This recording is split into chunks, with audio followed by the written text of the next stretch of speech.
देवाच्या दानपेटीत तुमची लाखो रुपयांची वस्तू चुकून पडली तर ती तुम्हाला आता परत मिळणार नाहीये।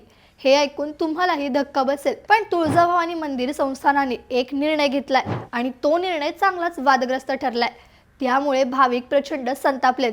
काय आहे हा निर्णय जाणून घेऊया थोडक्यात। तुळजापूरच्या तुळजाभवानी मंदिर संस्थानाने एक वादग्रस्त ठराव मंजूर केलाय, ज्यामुळे भाविकांमध्ये प्रचंड संताप व्यक्त होतोय। या नवीन निर्णयानुसार दानपेटीत चुकून पडलेली कोणतीही मौल्यवान वस्तू आता भाविकाला परत दिली जाणार नाहीये, ती थेट देवाचे दान समजली जाईल। पिंपरी चिंचवडचे सूरज टिंगरे मंदिरात दर्शनासाठी गेले असताना पैसे टाकताना त्यांची तब्बल 1 तोळ्याची सोन्याची अंगठी चुकून दानपेटीत पडली। त्यांनी लगेच फोटो आणि वेळेसह पुरावे देऊन अर्ज सादर केला, पण 2 महिन्यांनी संस्थानाने त्यांना लेखी पत्राद्वारे अंगठी परत देण्यास स्पष्ट नकार दिला। पेटीत पडलेलं सर्व देवाचंच असा ताठार पवित्रा प्रशासनाने घेतल्याने भाविकाची फसवणूक झाल्याची भावना निर्माण झाली आहे। श्रद्धेच्या नावाखाली हा अन्याय असून हा नियम रद्द करण्याची मागणी आता जोर धरतीये। तुम्हाला काय वाटतं? मंदिराचा हा निर्णय कितपत योग्य आहे?